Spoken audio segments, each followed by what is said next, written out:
எல்லாம் வல்ல இறைவன் திருவருளை சிறமேற்கொண்டு திரு கைலாய பரம்பரை திருவாவடுதுறை ஆதீனம் ஸ்ரீ குருமகா சன்னிதானங்களுடைய பொன்னார் திருவடி கமலங்களுக்கும் சைவத்தின் குலதெய்வமாய் விளங்குகின்ற மாதவ சிவஞான சுவாமிகளுடைய திருவடிகளுக்கும் என்னை நெறியிலே ஈடுபடுத்தி ஆண்டருடைய குருநாதர் தங்கவேல் சுவாமிகளுடைய திருவடிகளுக்கும் ஸ்ரீ சங்கரா கலை மற்றும் அறிவியல் கல்லூரி மூலமாக இந்த வகுப்புகளை எல்லாம் நடத்துவதற்கு காரணமாயிருக்கின்ற ஸ்ரீ காஞ்சி காமகுடி பீடாதிபதி ஜெகத்குரு ஸ்ரீ சங்கர விஜயேந்திர சரஸ்வதி சங்கராச்சாரிய சுவாமிகளுடைய திருவடிகளுக்கும் ஸ்ரீ சத்திய சந்திரசேகரேந்திர சரஸ்வதி சங்கராச்சாரிய சுவாமிகளுடைய திருவடிகளுக்கும் மனமொழி மெய்களால் வணங்கி மகிழ்ந்து இந்த கல்லூரியினுடைய முதல்வர் இந்த வகுப்புகளின் மூலமாக அடியோனோடு ஒரு நீண்ட தொடர்பிலே இருக்கக்கூடிய நம்முடைய மதிப்பிற்கும் வணக்கத்திற்கும் உரிய முனைவர் கலை ராம வெங்கடேசன் ஐயா அவர்களுடைய திருவடிகளுக்கும் தமிழ்துறை தலைவராயிருந்து இந்த நிகழ்வுகளை எல்லாம் ஒருங்கிணைத்து மிகச் செம்மையாகவும் நடத்தி வருகின்ற பேராசிரியர் ராதாகிருஷ்ணன் ஐயா அவர்களுடைய திருவடிகளுக்கும்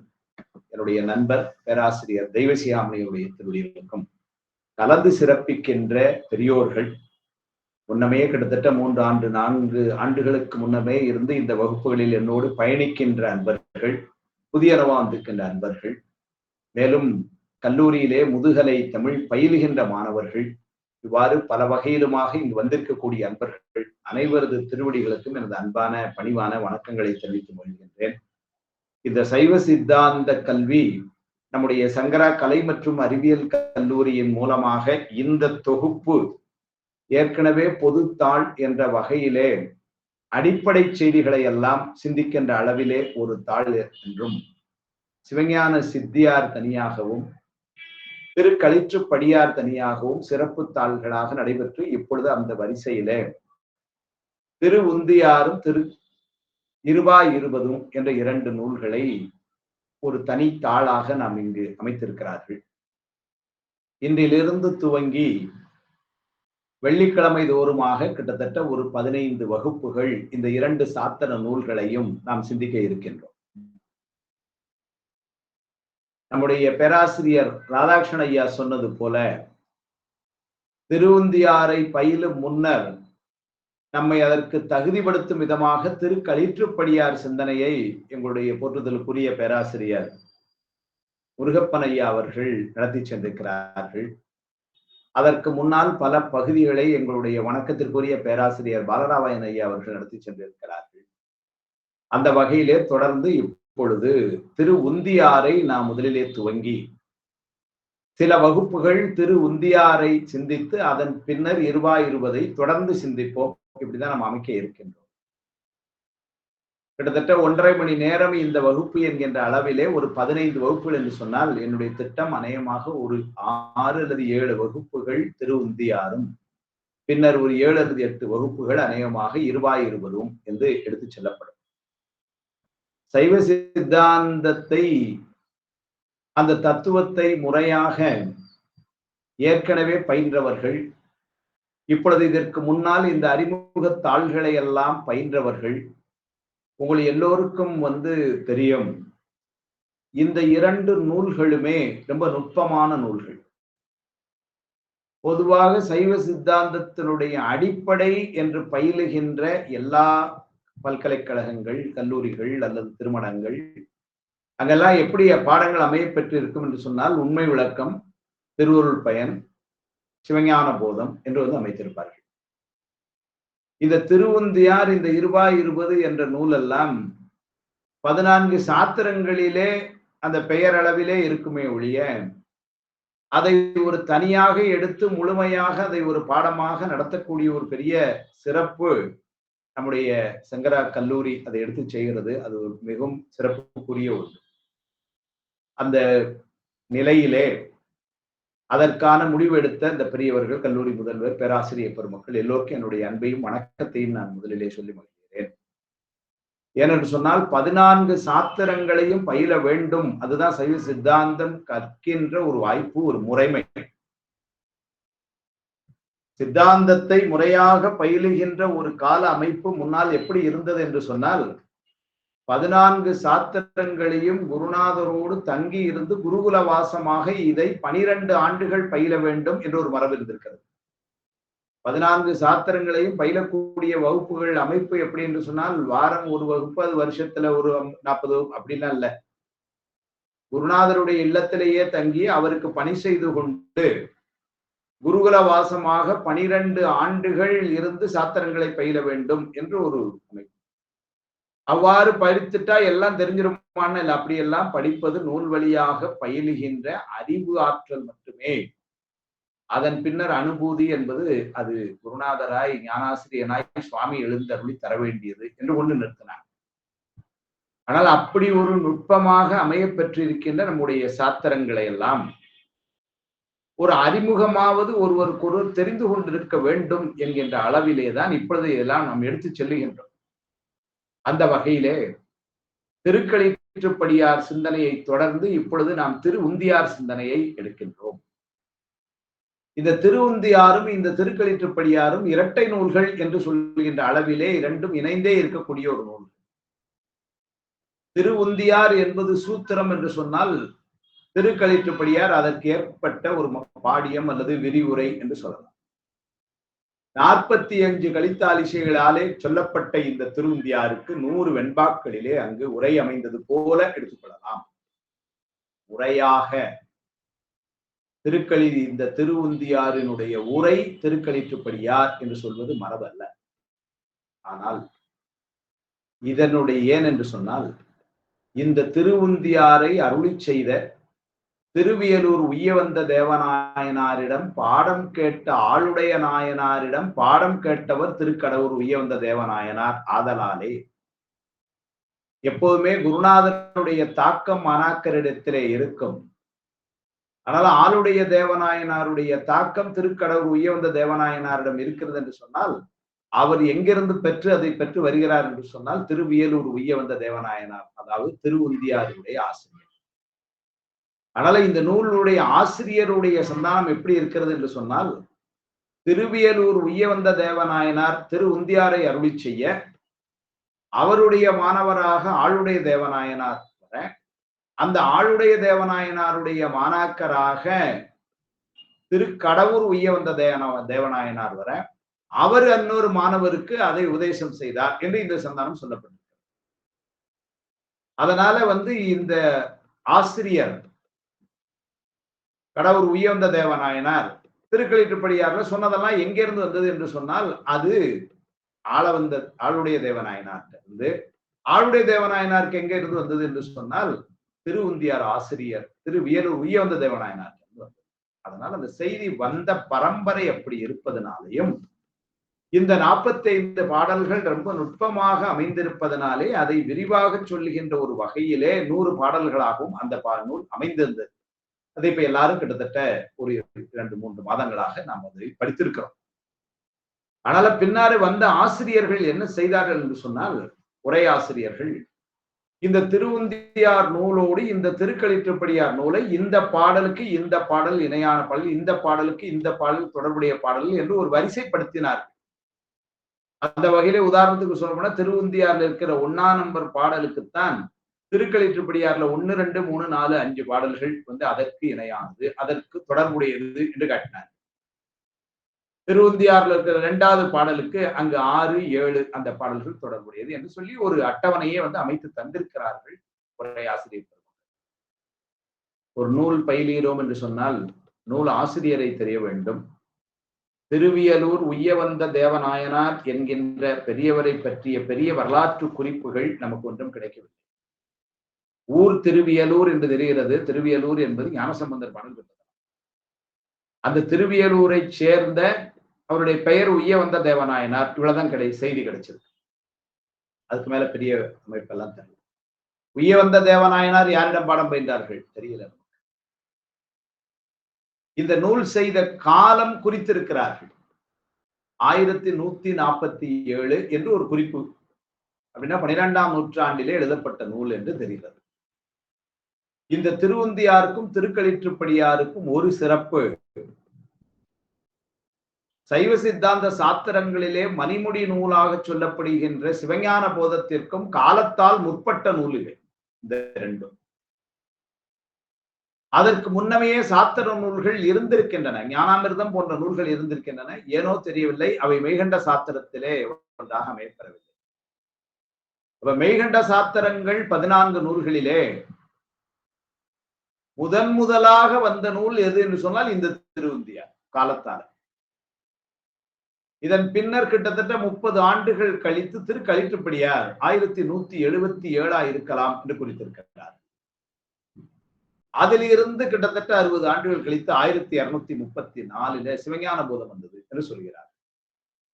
அப்புறம் சிவஞான போதத்திற்கு பின்னர் சித்தியார் 20 உண்மை விளக்கம், அப்புறம் உமாபதி சிவாச்சாரியுடைய காலம் வருது. அதனால அவர் செய்த 8 நூல்கள் எல்லாம் பின்னாடி எப்படி வந்து கொண்டே இருக்கின்றன. ஆனால் சாத்திர நூல்கள் 14 காலத்தால் முற்பட்ட நூல் எது என்று சொன்னால் அது திருவுந்தியார். சிவஞான போதம் இவ்வாறுதான் சைவ சித்தாந்தத்தை தர வேண்டும் என்று ஒரு வரையறையினை மெய்கண்டார் அருளித்தர, அதன் பின்னர் வந்த ஆசிரியர்கள் எல்லாம் அந்த நிலைப்பாட்டிலேயே நின்று நூல்களை இயற்றினார்கள். அது அவருடைய வழி நூலாக வந்த சிவஞான சித்தியார்னாலும் சரி, சார்பு நூலாக வந்த சிவப்பிரகாசமும் சரி, ஏனைய நூல்களும் சரி, சைவ சித்தாந்த தத்துவத்தை இவ்வாறுதான் சொல்ல வேண்டும் என்கின்ற ஒரு வரையறையை மெய்கண்டார் ஏற்படுத்தி தர இவர்களெல்லாம் அதை பின்பற்றினார்கள். இந்த திருவுந்தியாரும் இந்த திருக்களிற்றுப்படியாரும் அந்த அமைப்பிலே வராத நூல்கள். பிரமாணம், இலக்கணம், சாதனம், பயன் என்று இந்த வகையிலே தான் சைவ சித்தாந்தத்தை சொல்ல வேண்டும் என்று ஒரு நிலைப்பாட்டை, இப்படித்தான் மாணவர்களுக்கு அந்த சித்தாந்தத்தை அறிமுகப்படுத்த வேண்டும் என்று சொல்லது மெய்கண்டார். பிரமாணம், பதி, பசு, பாசம் என்ற 3 பொருள்களை உண்டு என்று நிச்சயப்படுத்துதல், அதான் பிரமாணம். அப்படி நிச்சயிக்கப்பட்ட அந்த 3 பொருள்களுடைய தன்மைகள் என்ன என்று அடுத்தால சொல்லணும். அதுதான் இலக்கணம். அந்த 3 பொருள்களுடைய தன்மைகளை சொல்லும் பொழுதே உயிராகிய நமக்கு இன்பம் தரும் பொருள் இறைவன் என்றும், துன்பம் தரும் பொருள் ஆணவமலம் என்றும் அறிந்ததனாலே விட வேண்டிய பொருள் ஆணவமலம் என்றும் பெற வேண்டிய பொருள் இறைவன் என்றும் தெரிய வர, அதற்கு என்னவெல்லாம் முயற்சிகள் மேற்கொள்ள வேண்டும் என்று சொன்னது சாதன இயல். அந்த சாதனத்தை முறையாக செய்தால் அதனால் கிடைக்கக்கூடிய பலன் மலங்களில் இருந்து நீங்கி பெருமானுடைய திருவடியை அடைந்து நிலையான இன்பத்தை துய்க்கலாம். இதுதான் மெய்கண்டார் எடுத்துக்கொண்ட பாங்கு. பிரமாணம், இலக்கணம், சாதனம், பயன் என்று அமைத்தார். பின்னால சித்தியாரும் சிவப்பிரகாசம் எல்லாம் இது வழியில் நின்றுட்டாங்க. ஆனா காலத்துல முன்னாடி வந்த இந்த 2 நூல்கள்ல அந்த அமைப்பை நம்ம பார்க்க முடியாது. இது முதல்ல நூலினுடைய அமைப்புக்காக சொன்னோம். இந்த நூல் 45 பாடல்கள் தான். எல்லாம் கலித்தாலிசையா ரொம்ப சின்ன பாடல்களா தான். ஒண்ணு பெரிய பாடல்களுடைய அளவு சிறியதா இருந்தாலும் கூட மிக நுட்பமாக செய்திகளை சொல்லி அருளிய நூல் இது. அதனாலதான் இதுக்கு 100 பாடல்கள்ல பின்னாடி திருக்களிற்றுப்படியாருடைய உரை நமக்கு தேவைப்படுது. நூலாசிரியர் சொல்லிட்டோம், நூல் அமைப்பு சொல்லிட்டோம், இதற்கு உரை செய்த பெரியவர்கள். ஏன்னா ஒரு நூல் என்று பயின்றாலே அந்த மரபு நூல் ஆசிரியரை தெரியணும், உரையாசிரியர்களை தெரியணும், நூல் அமைப்பு தெரியணும், அதுக்கப்புறம் தான் உள்ள போகணும். ஏன்னா பாயிரம் ஒன்று தனியா இல்லாததுனால இதெல்லாம் நம்ம முதல்ல சிந்தித்து கொண்டு உள்ள போகணும். இந்த நூலுக்கு உரை செய்தவர்கள் என்று சொன்னால் ரொம்ப பழைய உரை. திருவாவடுதுறை ஆதீனத்திலே இருந்த ஸ்ரீமத் திருச்சிற்றம்பல தம்பிரான் என்பவர்கள் உரை செய்திருக்கிறார். 1897 14 சாத்திரங்களும் முறையோட என்று திருவாவடுதுறை ஆதீனத்தினுடைய குருமாசனுடைய கட்டளையின்படி ஒரு நூல் வெளியானது. அதுல பெரும் முயற்சி எடுத்துக்கொண்டு அதை செய்து தந்தவர்கள் பூவை கல்யாண சுந்தரம் முதலியாருடைய மாணவராய் வந்த காஞ்சி நாகலிங்க முனிவர் அவர்கள் தான் அந்த ஒரு பெரும் பகுதி எடுத்து அந்த காஞ்சி நாகலிங்க முதலியார் ஐயா தான் அவர்கள் அதில் ஒரு குறிப்பிலே எழுதுகிறார்கள். திருவாவடுதுறை ஆதீனத்தில் உள்ள செப்பேடுகளும் ஆங்காங்கு இருக்கின்ற ஏடுகளை எல்லாம் பல பிரதிகளையும் நான் பார்த்து, ஏனென்று சொன்னால் அந்த காலத்துல ஏட்டுல இருந்ததுனால ஏட்டுக்கு ஏடு பார்க்கும் பொழுதெல்லாம் அங்கங்க பாடபேதங்கள் எழுதும் பொழுது உள்ள வித்தியாசங்கள், இதுல எது சரியா இருக்கும் எது சரியா இருக்கும்னு பார்த்து மதுரையிலே இருந்த ராமசாமி பிள்ளை அவர்களுடைய தொடர்பை ஏற்படுத்திக் கொண்டு அவர்கள்ட்ட இருந்து வாங்கி வைத்தியநாத தேசியர்கிட்ட சில விஷயங்களை வாங்கி இப்படி எல்லாம் ரொம்ப முயற்சி பண்ணி அதை காஞ்சி நாகலிங்க முனிவர் அவர்கள் அதை கொண்டு வந்தார்கள். அது 1897 14 சாத்திரங்களும் முறையோடு வந்தது. அந்தலதையே அந்த உரை எது என்று சொன்னால் திருவுந்தியாருக்கு திருவாவடுதுறை ஆதீனத்திலே தம்பரான்களா இருந்து ஸ்ரீமத் திருச்சிற்றம்பல தம்பரான் சுவாமியுடைய உரை. அது ரொம்ப பழமையான உரை. அதே புத்தகம் இப்பொழுது அண்மையிலே 2014 மீண்டும் வெளியிடப்பட்டது. தர்மபுரம் ஆதீனம் முயற்சி எடுத்து ஈரோட்டில் இருந்து சில அன்பர்கள் எல்லாம் அதில் பெரும் பங்கெடுத்து அந்த நூல் அப்படியே மறுபதிப்பாக வந்து செய்யப்பட்டிருக்கிறது. அதனால ஒரு பழமையான உரை என்கின்ற வகையிலே ஸ்ரீமத் திருச்சிற்றம்பல தம்பரானுடைய உரை நமக்கு கிடைக்கிறது. அதன் பின்னர் அண்மை காலத்திலே பாளையங்கோட்டையில் வாழ்ந்த திரு சீசு மணி அவர்கள் உரை செய்திருக்கிறார். அவர்கள் 14 சாத்திரங்களுக்கும் உரை எழுதிய பெரியவர்கள். சிவஞான மாவாடியத்திற்கு தற்கால நடையிலே ஒரு உரை அருமையா செய்தவர்கள். அவர்கள் திருவுந்தியாருக்கு உரை செய்திருக்கிறார். திருவாவடுதுறை ஆதீன சைவ சித்தாந்த நேர்முக பயிற்சி மையத்தில் இயக்குனராய் இருந்த வைத்தியநாதன் ஐயா அவர்களும் 14 சாத்திரங்களுக்கும் உரை செய்து நூல்களாக அந்த பயிற்சி மையத்திலே பயிலுகின்ற மாணவர்களுக்கு அளித்தார்கள். அதிலே திருவுந்தியாருக்கு அவர்கள் உரை செய்திருக்கிறார். காசி மடத்தைச் சேர்ந்த தமிழ் கல்லூரிகளே முதல்வராக இருந்த சுந்தரமூர்த்தி ஐயா அவர்கள் திருவுந்தியாருக்கு உரை செய்திருக்கிறார். இவங்கெல்லாம் அண்மை காலத்துல நமக்கு தெரிஞ்சு வந்த உரைகள். வெகு அண்மையில ஆஸ்திரேலியாவில் சிட்னியில இருந்து செயல்பட்டு கொண்டிருக்கின்ற சிவஞான தமிழ் பேரவை என்ற ஒரு அமைப்பு நம்முடைய இங்கு சென்னையில இருக்கக்கூடிய முன்னாள் நம்முடைய சென்னை பல்கலைக்கழகத்தினுடைய சைவ சித்தாந்தத்துறை பேராசிரியராக இருந்த சபாரத்னம் சிவாச்சாரியாரை கொண்டு ஒரு உரை செய்திருக்கிறார். அந்த உரை திருவுந்தியாரையும் திருக்களிற்றுப்படியாரையும் இணைத்து ஆனந்த நூல்கள் ஆகம பேருரை என்ற பெயர்ல அமைத்திருக்கிறார். நூல் இப்பொழுதுதான் ஒரு ஆண்டுக்கு முன்னாடி வெளியாச்சு. இன்னொரு நூல் அச்சில் இருக்கு. இப்போ ஒரு பழைய நூல் தர்மபுர ஆதீனத்தினுடைய முதுபெரும் புலவராய் விளங்கிய அருணை வடிவேல் முதலியார் திருவுந்தியார் திருக்களிற்றுப்படியார் என்ற பெயரிலே 2 நூல்களையும் இணைத்து ஒரு நூல் செய்திருக்கிறார்கள்.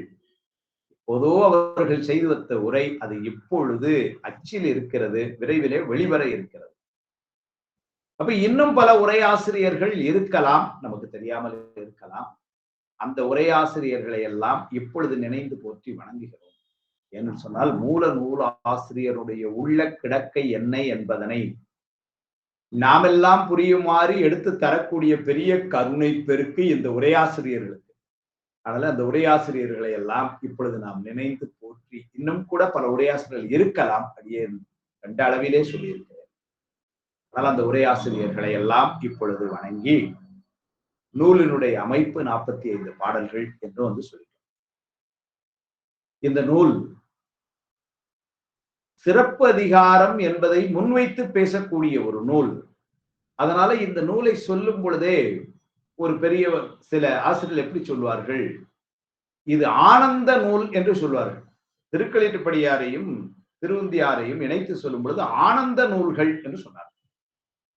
ஆனந்த நூல்கள்லாம் படிக்கிற எல்லா நூல்களும் ஆனந்தம் தான். ஆனா இதுக்கு மட்டும் என்ன சிறப்பா இந்த சாத்திரங்கள்ல இதர தனியா ஆனந்த நூல்கள் என்று அமைத்திருக்கிறார்கள் சொன்னால், சைவ சித்தாந்தம் பயின்றவர்களுக்கு தெரியும், சாதனம் செய்ய விரும்புகின்ற ஆன்மா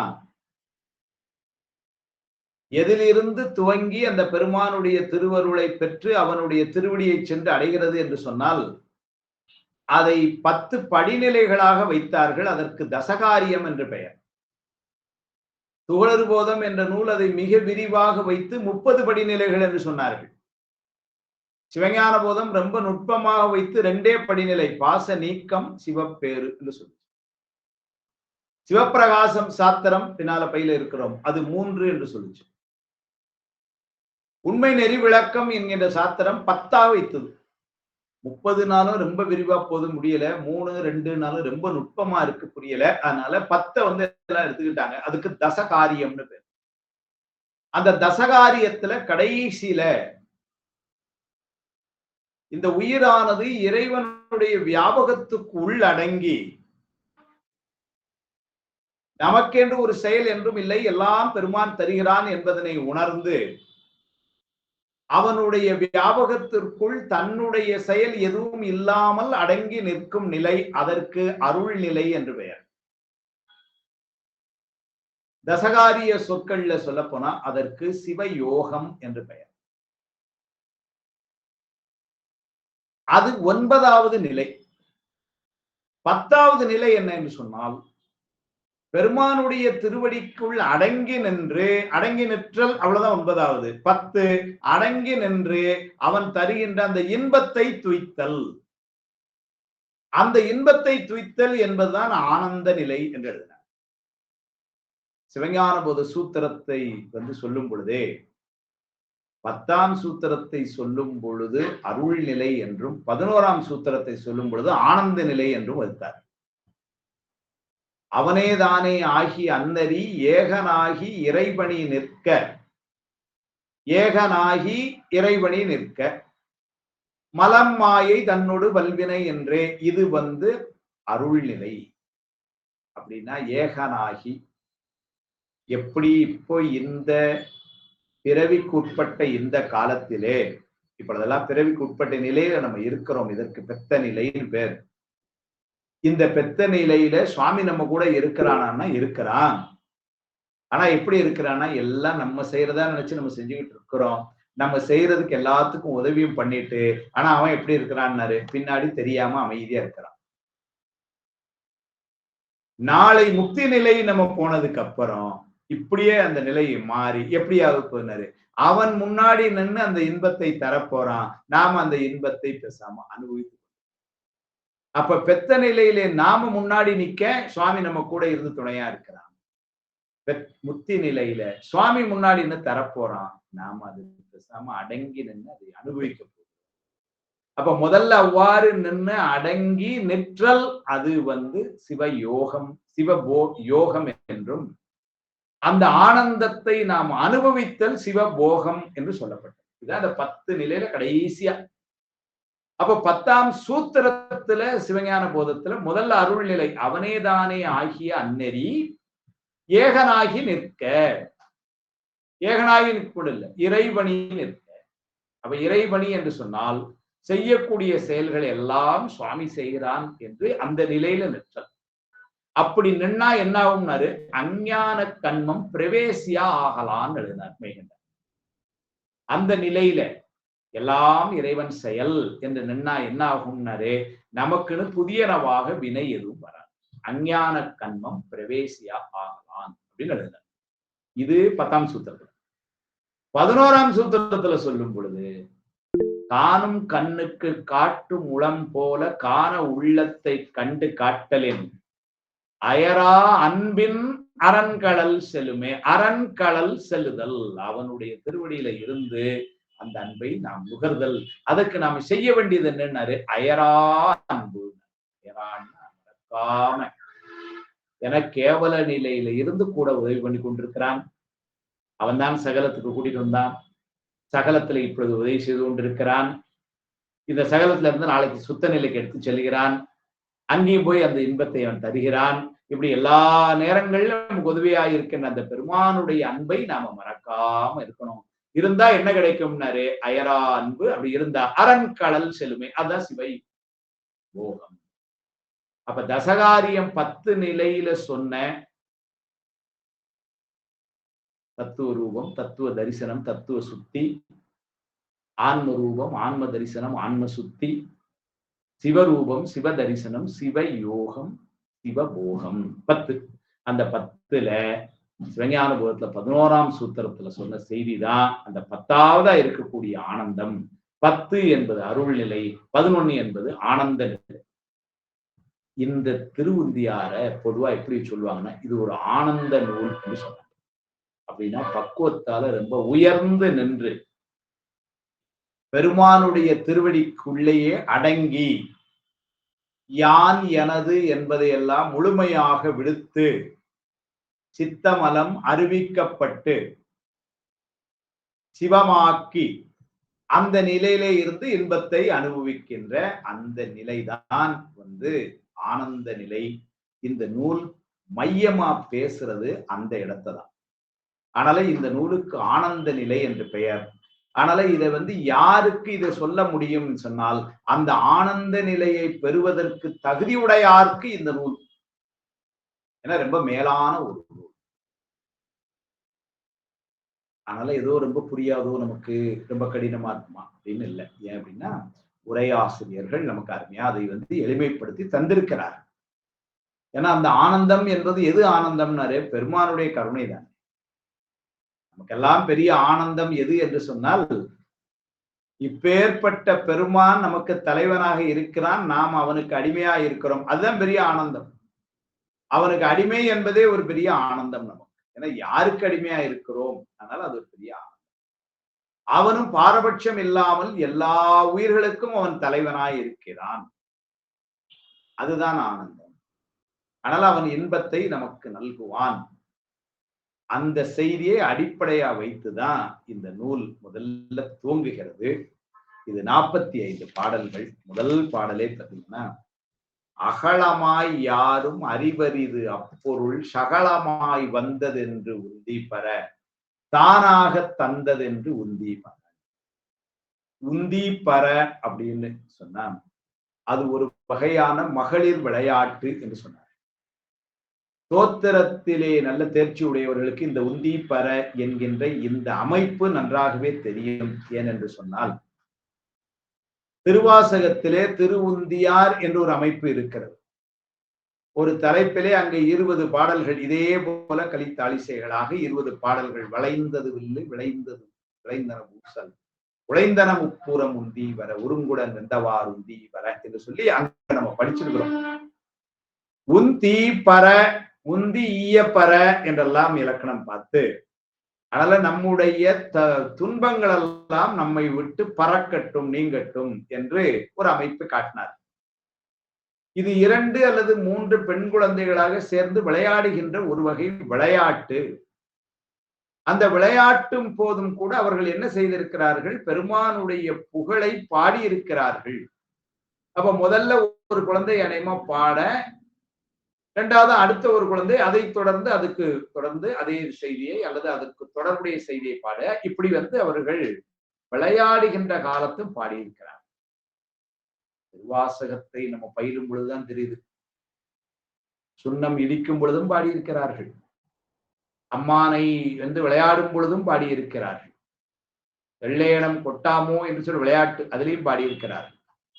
காலையில குளிக்க போறதுக்கு ஒருத்தருக்கு ஒருத்தர் எழுப்பிக்கிட்டு மார்கழி மாசம் போகும் பொழுதும் பாடியிருக்கிறார்கள். குளிக்கும் பொழுதும் பாடியிருக்கிறார்கள். குளித்து பெருமானை வழிபாடு செய்யும் பொழுதும் பாடியிருக்கிறார். அப்போ பெருமானுடைய புகழை எல்லா நேரங்களிலும் சொல்லிக் கொண்டிருந்த அடியார்களாகவே அந்த பெண்கள்லாம் இருந்திருக்கிற பாங்கு நம்ம அந்த அமைப்புல இலக்கியத்துல பார்க்க முடியும். சாத்திரத்துல இப்ப அதே மாதிரியான ஒரு அமைப்பு. இன்னொரு அமைப்பு சாத்திரத்துல நம்ம பார்க்கலாம். நெஞ்சு விடு தூது என்று சொல்லி தூது இலக்கியமா ஒண்ணு, அதையும் நம்ம பார்க்கலாம். அதே மாதிரி இங்க அதனால உந்தி பர என்று சொன்னால் இதை எப்படி அனைமா நம்ம புரிந்து கொள்ளலாம்னா, முதல் 2 வரி ஒரு பொண்ணு அனைமா பாடுது, அதற்கு தொடர்புடையதாய் அடுத்த வரியை இன்னொரு பொண்ணு பாடு. அகலமாய் யாரும் அறிவரிது அப்பொருள் சகலமாய் வந்ததென்று உந்தி பெற தானாக தந்ததென்று உந்தி பெற. இதான் முதல் பாட்டு. அகலமாய் என்று சொன்ன அருவத்திருமேனியாய் பெருமானுடைய திருமேனியை நம்ம சொல்லும் பொழுது அவன் அருவமாகவும் இருக்கிறான், உருவமாகவும் இருக்கிறான், அருவுருவமாகவும் இருக்கிறான். உருவமாய் இருக்கிறான் பொழுது மான் மழு அவனுடைய 4 புஜங்கள் சந்திரசூடம் இப்படியெல்லாம் அமைந்து இருக்கிறத பார்க்கிறோம். இது உருவத்துல. இன்னொரு வகையில பாத்தீங்கன்னா அருவம், அதனால ஒண்ணும் தெரியல அப்படின்னு பார்க்கிறோம். 2 சேர்ந்து இருக்குது. அதற்கு அருவம் அருவுருவம்னு பேரு. 2 சேர்ந்து அதுக்கு சிவலிங்க திருமேனி. இந்த சமஸ்கிருதத்துல இருந்து வந்த சொற்கள் தமிழ்ல வரும்பொழுது நமக்கு எப்படி வந்ததுன்னாரு, அகலம் என்று சொன்னால் அருவம் என்று.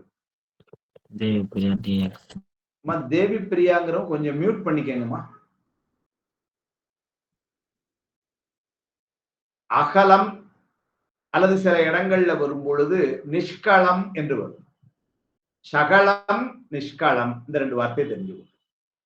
சகலம் என்று சொல்வது உருவம், நிஷ்களம் என்பது அருவம். அதுதான் அங்க நிகழம் என்று கூட வரும். சில இடங்கள்ல அகலம் என்று வருவது அதுதான். 2ஐயும் சேர்த்து சில இடங்கள்ல சகல நிஷ்களம் என்று வருகிறது. அதுதான் சிவலிங்க. இப்ப முதல்ல இந்த மாணாக்கருக்கு ஏற்படுகின்ற ஒரு ஐயம் எப்படின்னா, அப்படி அருவத்திருமேனியாய் அகலமாய் இருக்கின்ற அந்த பெருமான், அவனை எப்படி நாம் எல்லாம் அறிய முடியும்? அவன் எப்படி அப்போ யாராலும் அறியப்படாத ஒரு பெருமான் எப்படி நம்ம அறிவது அப்படின்னு முதல்ல டவுட். அவன் தான் இறைவன் சொல்லியாச்சு, அவன் எப்படி இருக்கிறான்னு கொண்டு காட்ட முடியுமான்னு முடியல. ஆனால் அவன் அப்பேற்பட்டு இருக்கின்ற அந்த பெருமானை எப்படி நாம அவனுடைய அருளை பெறுவது? அந்த நாம போய் அவனை அடைய முடியுமா? அவன் ஒரு உருவமுடையவனாய் ஒரு இடத்துல இருக்கிறான்னா பரவாயில்ல.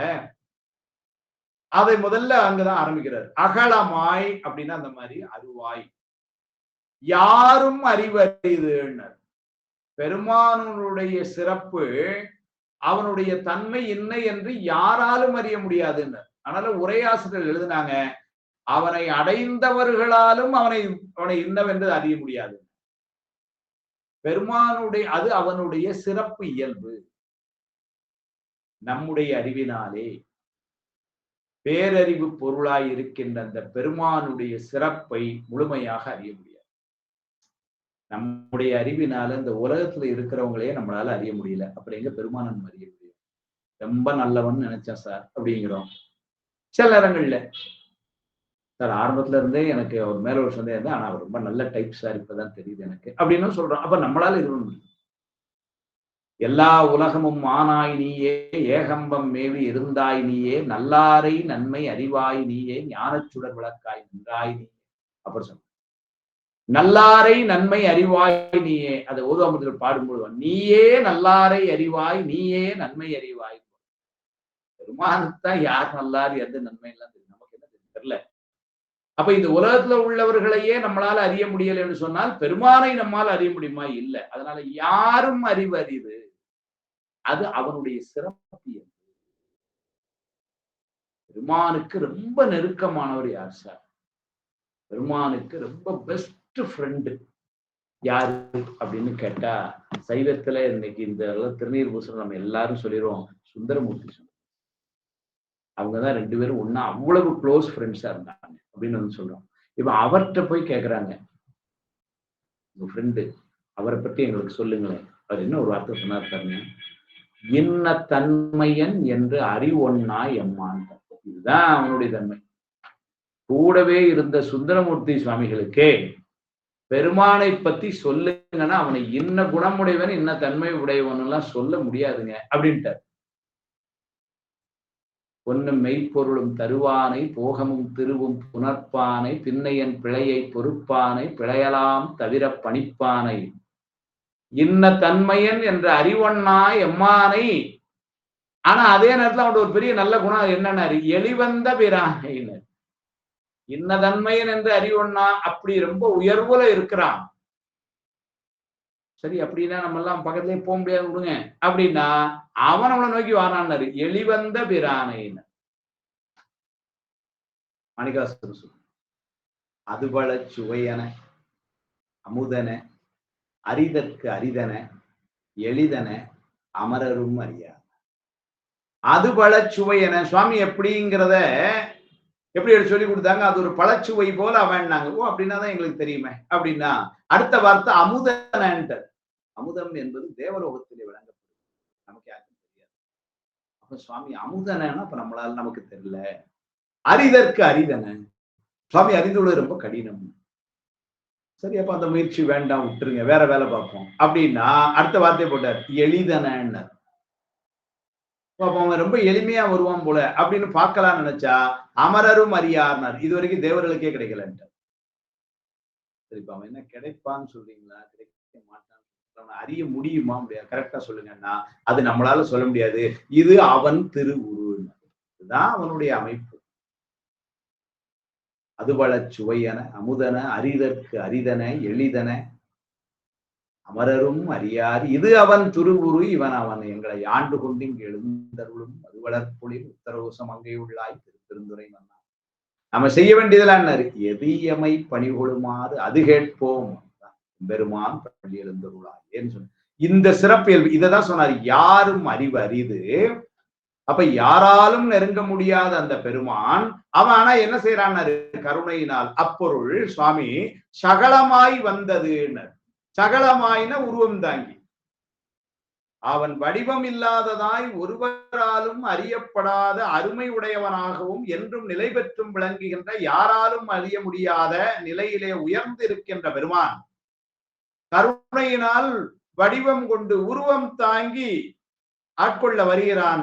அதைத்தான் சொன்னார் அப்பொருள் சகலமாய் வந்தது என்று உந்தீபரன்னு சொல்லிட்டார். வந்ததுன்னா ஏன்னா நிறைய யாருக்கெல்லாம் வந்தார். யாருக்கு வந்தார் சார்? மாணிக்கவாசகர் நமக்கு வருவார். எவ்வளவு பேருக்கு வந்திருப்பார், நமக்கு தெரியாம இருக்கலாம். ஏன்னாரு அவர் வருவதையும் போறதையும் பெருசா விளம்பரப்படுத்தணும். எப்படி சார் வருவான்னாரு, யாருக்கு வந்தானோ அவங்களுக்கு மட்டும்தான் தெரியும் வந்ததும் போனதும்.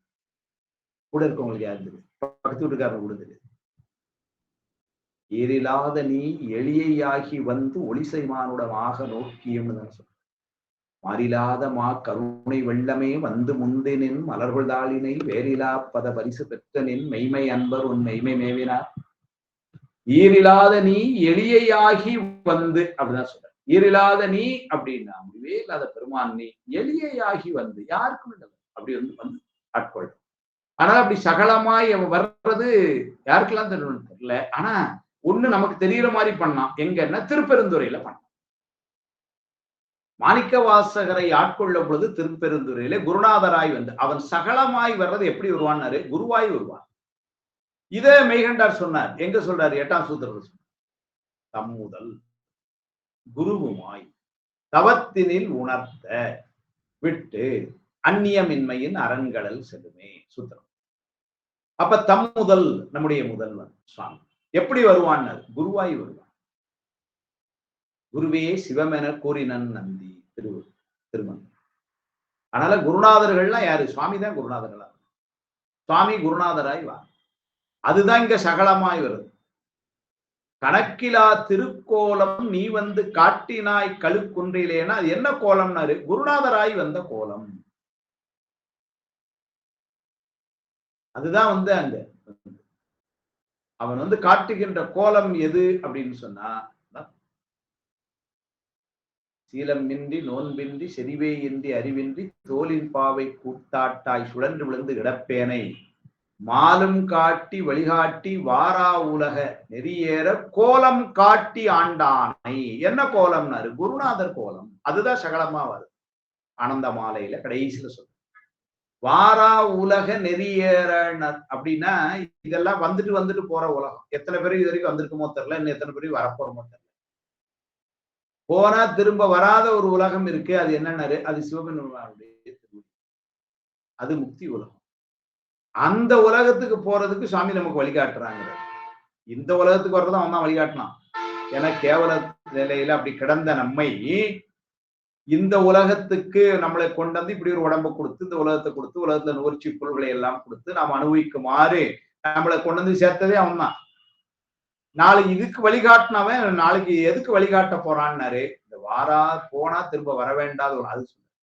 மாலும் காட்டி வழிகாட்டினர். மாலும்னா மயக்கம் தர்ற இந்த உலகம்.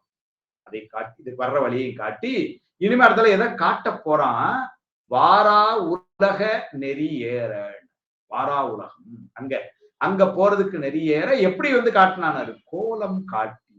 குருநாதராய் வந்து கோலத்தை, அதுதான் இங்கு சகலமாய் வந்ததுன்னாரு. பெருமான் எப்படி வருவான்னாரு? குருநாதராய் வருவான். நீங்க நல்லா யோசிச்சு பாருங்க. இதுதான் சிவஞான போதத்துக்கு இந்த நூலுக்குள்ள வித்தியாசம். சிவஞான போதம் எப்படி முதல்ல நூலை ஆரம்பிச்சாரு? இறைவன் என்று ஒரு பொருள் உண்டு, முதல் சூத்திரம். அவனை சென்று நாம் அடைவதற்கு நமக்கு தடையாய் சில பொருள்கள் பாசம் என்று இருக்கின்றன, இரண்டாவது சூத்திரம். அந்த பாசத்தையும் தாண்டி நம்ம பெருமான்கிட்ட போறதுக்கு அல்லது பெருமானை அனுபவிக்கிற உரிமை நமக்கு உண்டு, நமக்கு உயர்ந்த பேரு, மூணாம் சூத்திரம்.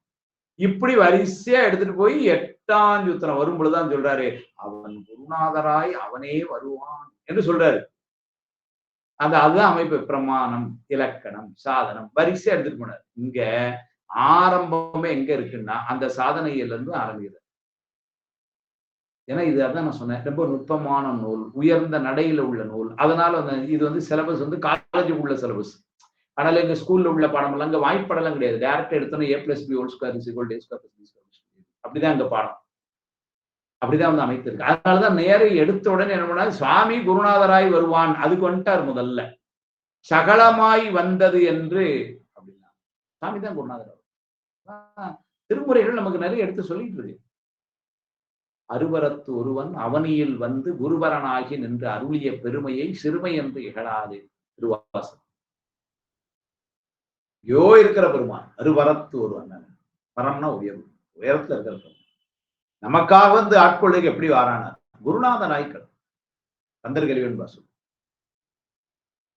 கருணை திருவுருவாய் காசினிக்கே தோன்றி குருவரன் என்றோர் திருப்பெயர் கொண்டு. இங்க வந்து குருவரனாய்த்தான் சுவாமி முருகப்பெருமான் வாரான் ஆட்கொள்வதற்காக சுவாமி. அதனால அந்த செய்தியை தான் சொல்றார். அகலமாய் எப்படி அருவமாய் இருக்கிற பொருள் வடிவமில்லாததாகவும் ஒருவராலும் அறியப்படாத நிலையிலே இருக்கின்ற பெருமான் இந்த உயிர்கள் மீது உள்ள கருணையினால் குருநாதராய் கிளறங்கி வர. அதுதான் சகலமாய் வந்தது என்று உந்தி பெற. சரி, வந்து என்ன அடுத்த ஒண்ணு சொன்னார், தானாக தந்தது என்று உந்தி வரணும். அவன் குருநாதராய் வாரான், வந்து என்ன உபதேசம் செய்வான். உபதேசம் செய்வதனால என்ன நடக்கும் அப்படின்னாரு, நம்முடைய அறியாமை நீங்கும். நமக்கு வந்து பாடம் சொல்லி கொடுக்குறான், அதனால இவ்வளவு நாள் தெரியாத இந்த விஷயம் எல்லாம் தெரிய வருது. அப்ப நம்முடைய அறியாமை நீங்கும். அறியாமை என்று சொன்னாலே அதற்கு ஆணவம் வளர்ந்தது. உண்மை விளக்கத்துல நம்ம படிக்கும்போது படிக்கும். அறியாமை ஆணவம், நீயான சுகதுக்கம் குறியாவினை என்று கொள் அப்படிதான் சொல்றாரு 22வது பாட்டுல. அப்ப அறியாமை என்பது ஆணவமலம். அந்த ஆணவமலத்தை சுவாமி நீக்கலாம். ஏன்னா அஞ்ஞானமாகிய ஆணவமலத்தை நீக்கினாதான் ஞானமாகிய பெருமான்ட்ட நம்ம போக முடியும். அதனால அந்த நம்ம சுவாமிகிட்ட நம்ம போய் சேரணுங்கிறதுக்காக கருணையோட என்ன பண்றான், அந்த அதற்கு தடையா இருக்கக்கூடிய அந்த ஆணவமலத்தை அவன் நீக்குகிறான். அதுதான் அவன் குருநாதராய் வந்து செய்யற வேலை. சகலமாய் வந்து அவன் செய்யற வேலை வந்து அதுதான் குருநாதராய் வந்தது. அடுத்து ஒரு வார்த்தை போட்டார், தானாக தந்ததுன்னு. தானாக தந்ததுன்னா நான் சொல்றேன், ஏன்னா நாம யாரும் முயற்சி பண்ணல அவன்கிட்ட போக முடியாது. நம்மளா அவனை போய் பார்த்துடலாம்னா முடியாது. அவனா வந்தா தான் முடியும். எந்த ஒரு பிரதிபலனும் எதிர்பாராம அவனா தானா வந்தான் நமக்கு. அதுதான் பெரிய கருணை.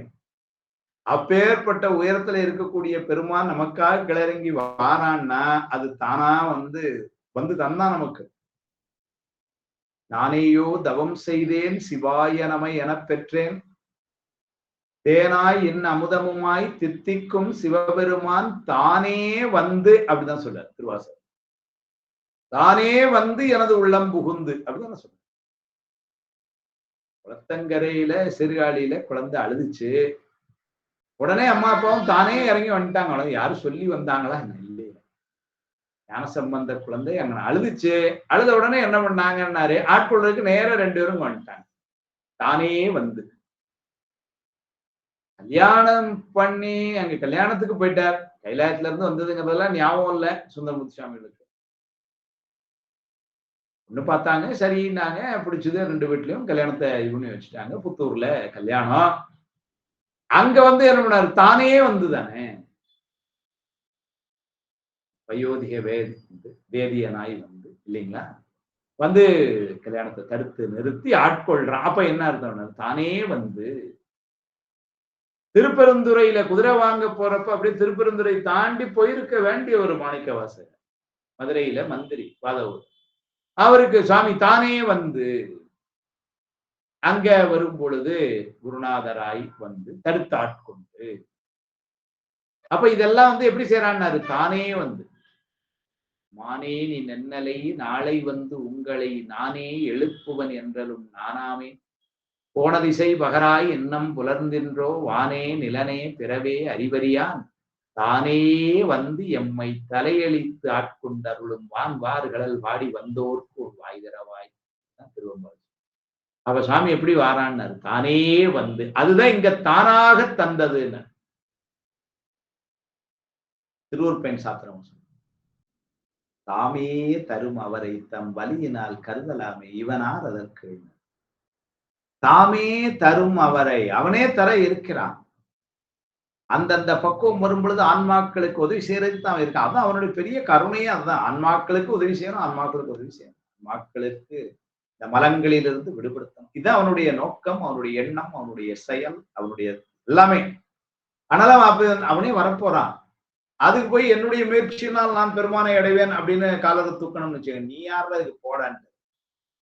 தாமே தரும் அவரை தம் வலியினால் கருதலாமே இவனார் அதற்கு அப்படி. அப்படி வர அதான் தானாக தந்தது அப்படின்னு சொல்லி ஒரு பெரிய சிறப்பு. தானாக தந்ததுன்னா அது அவனுடைய கருணை.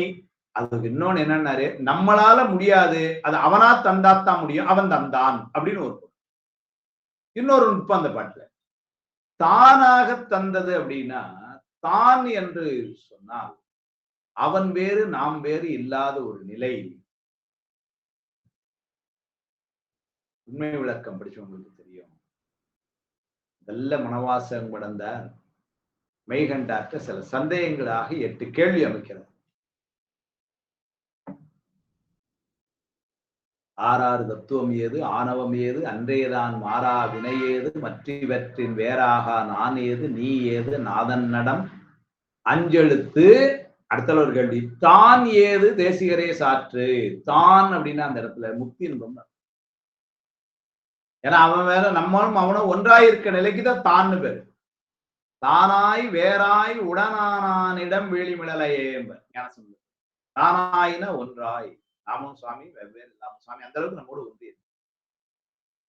அப்ப தானாக தந்தது அப்படின்னா அந்த இடத்துல தான் ஆகனா நாம சிவமாம் தன்மை பெற்று அந்த முக்தி நிலையை பெறுவதற்கு அந்த நிலையையும் தந்து அருளினான் என்று ஒரு பொருள்.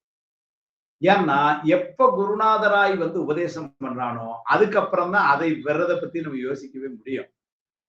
உலகியல்ல நமக்கு எல்லாத்தையும் தந்தோட சட்டை கொடுத்துருக்கான், பேண்ட் கொடுத்துருக்கான், சாப்பாடு கொடுத்துருக்கான், டிவி கொடுத்துருக்கான், மொபைல் போன் கொடுத்துருக்கான், எல்லாம் சரி.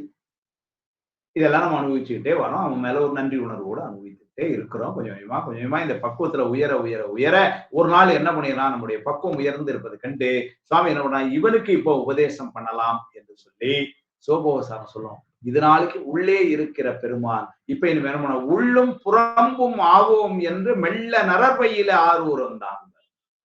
அதனால வந்து இவ்வளவு நாள் உள்ளே இருக்கிற பெருமான் இப்ப என்ன பண்ணானா, நமக்கு முன்னாடி குருநாதரா உள்ளே இருந்து வெளியே வந்தான்னு சொல்ல, உள்ளும் புறம்பும் ஆவோம் என்று, உள்ளே இருக்கிறோம் வெளியே இருக்கிறோம் சொல்லி அப்படி குருநாதராய் இது நாள் வரைக்கும் உள் நின்று உணர்த்திய அந்த பெருமான் இப்பொழுது முன் என்றும் உணர்த்துகிறான். அறியாமை உள் என்று அழித்ததே காணும் குறியாகி நீங்காது திருவள்ளுவர். அப்படி சுவாமி வந்து என்ன பண்றான், குருநாதராய் வந்து எப்ப அவன் குருநாதராய் வந்து ஆட்கொள்ள வந்தானோ அதன் பின்னரம் வந்து என்ன செய்ய போறான்னாரு, நம்முடைய வினைகளை எல்லாம் வந்து வெளியே வர்றதுக்கு உதவி செய்ய போறான். அந்த வினைகள் எல்லாம் நீங்கிச்சு அப்படின்னு சொன்னா பிறவி இல்லை. பிறவி இல்லாத நிலை எதுனா முக்தி நிலை. அதுதான் தானாகுதல். அந்த நிலையையும் தருகிறான் என்பதுதான் தானாக தந்தது என்று உறுதி வர. இப்ப தானாக தந்தது, நம்ம யாரும் முயற்சி பண்ணாம தானா தந்தது ஒரு பொருள், தான் ஆக தந்தது என்று ஒரு பொருள்.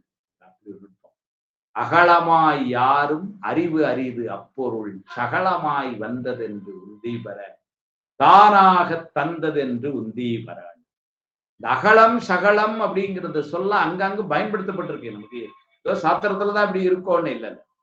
அகலமாய் உலகமெல்லாம் ஒடுங்கி அந்நெறியே யாருக்கும் நிகழமாய் விருத்தி தோன்ற நினைவர நினைந்து நிற்கும் துகளிலா அறிவானந்த சுந்தர சோதி மேல் நாள் சகலமாம் உருவம் கொண்டு தான் ஒரு விளையாட்டாலே இதுல திருவிளையாடல் விழாப்பணத்துல மதுரை நகரை முதல்ல அவன் இது பண்ணி அங்க ஒரு பொற்றாமரை குளத்தை ஏற்படுத்தி சுவாமிகளை வந்து அந்த காரியங்களை செய்யறாங்கிறாரு.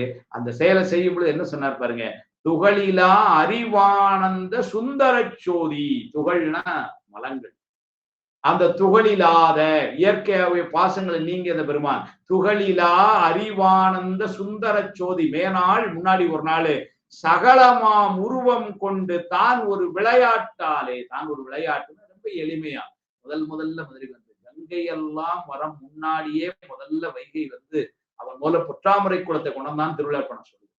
அவன் சூரத்தை நட்ட, அதுல இருந்து தண்ணி வர அதுக்கு ஒரு பார்டரை போட்டு விட்டு அதான் பொத்தாமரை குளம்னு வச்சானா அதுக்கப்புறம் தான் இதெல்லாம் வந்ததுன்னே சொல்றாங்க திருவிழா பண்ணது. அங்க அந்த வார்த்தைகள் அப்படியே போடுவது.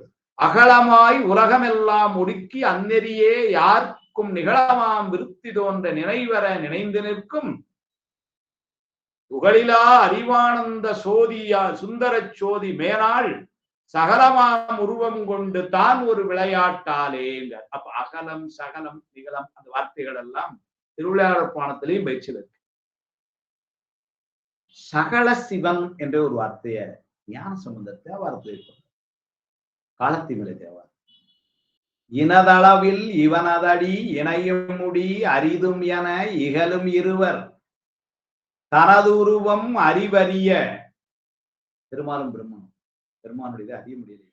அதனால இணையும் முடி அறியுதும் அரியன இகழும் இருவர் தனது உருவம் அறிவறிய சகல சிவன் மேவு மலை தன்னை வினவில். அவன் எங்க சார் இருக்கிறான்? ஏதோ ஒரு மலை, நாங்கள் அது எங்க சார்னாரு. புனவர் குணம் அயிலனைய மாதவரோடு மைந்தரும் புணரு நாள் கனகமென மலர்களணி வெங்கைகள் நிலவு காலத்தி மலை. காலத்தி மலை தேவா அங்க சொல்லும் பொழுது சகல சிவன் அப்படின்னு ஒரு வார்த்தை வந்து போட்டார்.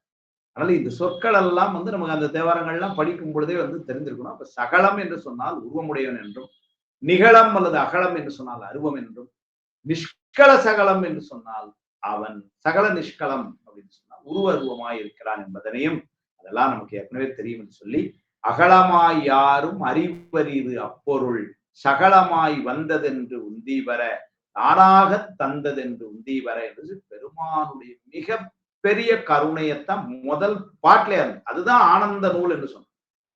எடுத்த உடனே முதல் பாட்டே என்ன சொல்றாரு அப்படின்னா, நம்மால் சென்று அடைய முடியாத அளவிற்கு உயரத்திலே இருக்கிற பொருள் சுவாமிக்கு நமக்கு உள்ள இடைவெளி அவ்வளவு உயர்வு. நம்ம ரொம்ப கீழே இருக்கிறோம். திருவாசகத்துல சுவாமி எங்க இருக்கிறான்னாரு. சுவாமி சொல்லும் என்ன சொல்றாரு, தாயிற் சிறந்த தயாவான தத்துவன்கிறார். நம்மளை சொல்லும் பொழுது ஞாயிற்கடையாம் நாயேன். நம்மள சுவாமியை சொல்லும் பொழுது தாயிற் சிறந்த தயா. ஆயனான் மறையவனும் நீயே ஆதல் அறிந்து யான் யாவரினும் கடையனாய நாயினேன் அப்படிதான் சொல்றாரு திருச்சது. சுவாமி வேதங்களுக்கெல்லாம் அப்பாற்பட்டு உயரத்துல அங்க இருக்கிறான். ஆயனான் மறையவனும் நீயே ஆதல் அறிந்து யான் யாவரினும் கடையனாய நாயினேன் ஆதலையும் நோக்கி கண்டு நாதனே நான் உனக்கோர் அன்பன் என்பேன் ஆயினேன் ஆதலால் ஆண்டு கொண்டாய். அது கருணை. இவ்வளவு உயரத்துல இருக்கிற பெருமான் இவ்வளவுக்குள்ள இருக்கிற நம்மளை ஆட்கொள்றான், நம்மளையும் அருள் புரிகிறான். அந்த ஒரு செய்திதான் குருநாதராய் வந்து ஆட்கொண்டு இந்த பிறவியிலிருந்து விடுவித்து இந்த வினை இந்த துன்பங்கள் இதிலிருந்து நம்மை வந்து காப்பாற்றி பெருமானுடைய திருவடியில கொண்டு போய் நிலையான இன்பத்துல வைக்கிற செய்தியை சொல்றான்னுதான் முதல் பாட்டே. அதனாலதான் நூலை ஆனந்த நூல் அப்படிதான். அகலமாயாரும் அறிவறித பொருள் சகலமாய் வந்ததென்று உந்தி பெற தானாக தந்ததென்று உந்தி பெற அப்படின்னு ஆரம்பிச்சார். இரண்டாவது பாட்டுல அப்படியெல்லாம் அவன் வந்த நாம என்ன செய்யணும் சார்? தானாக வந்து திடீர்னு வந்துட்டான், வந்துட்டான். இப்ப இதுக்கப்புறம் நம்ம என்ன சார்? ரெண்டாவது பாட்டு பழக்கம் தவிர பழகுவதன்றி உழப்புவது என்பனே உந்தி பெற ஒரு பொருளாலே என்று உந்தி பெற. அருமையான பழக்கம் தவிர பழகுவதன்றினர். என்ன பழக்கம்னர்? இவ்வளவு நாள் பிறவியிலேயே உழன்று உழன்று உழன்று வந்து பல்வேறு பிறவிகள் எடுத்து இந்த புலன்களை அனுபவித்துக் கொண்டு இந்த இந்திரியங்களினால் இதையே உலகத்தையே அனுபவித்துக் கொண்டு இதுதான் நமக்கு பழக்கம். நமக்கு இதுக்கு மேல எங்க என்ன இருக்கு? அந்த பழக்கத்திலேயே பழக்கம் தவிர பழகுதன்றி அதை விட்டு வெளியே வரணும்.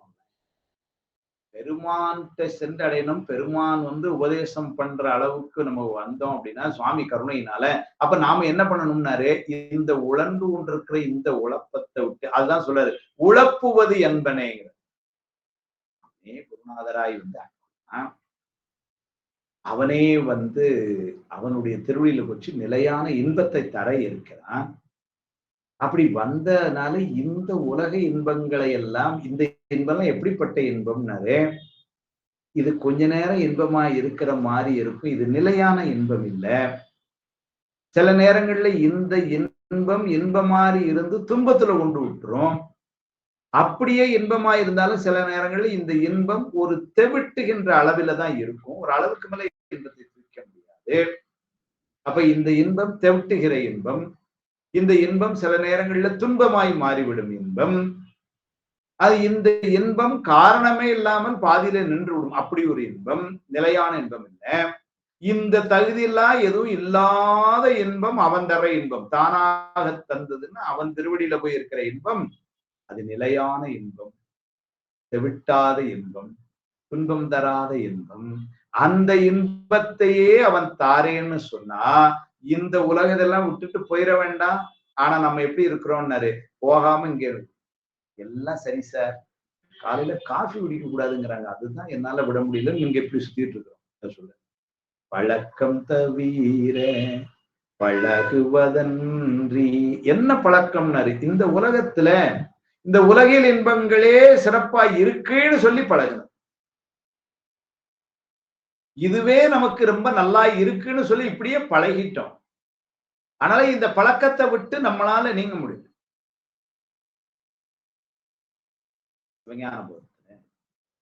சாமி சொல்ற வேம்பு தின்ற புழு போல வேப்பம்பழத்தையே பழகி இந்த கசப்பான பழத்தை தின்னு பார்த்த புழுவை, அந்த புழு மேல நீங்க ரொம்ப அன்பு கொண்டு அந்த புழுவை கொண்டு வந்து உங்க வீட்டுல அதை வச்சு அதுக்கு ஒரு நாள் ஆப்பிள், ஒரு நாள் அதுக்கு இனிப்பு வாழைப்பழம் இப்படி எல்லாம் கொடுத்து அப்படி பண்ணினீங்கன்னாலும் 3ஆவது நாள் அது திரும்ப வேப்பம்பழத்தை பகுதி நம்ம கவனிக்க விட்டா. வேம்பு தின்ற புழு போல அது யாருக்கு, புழுவுக்கு யாரு சொல்றாருன்னாரு, நம்மளைத்தான் சொல்ற.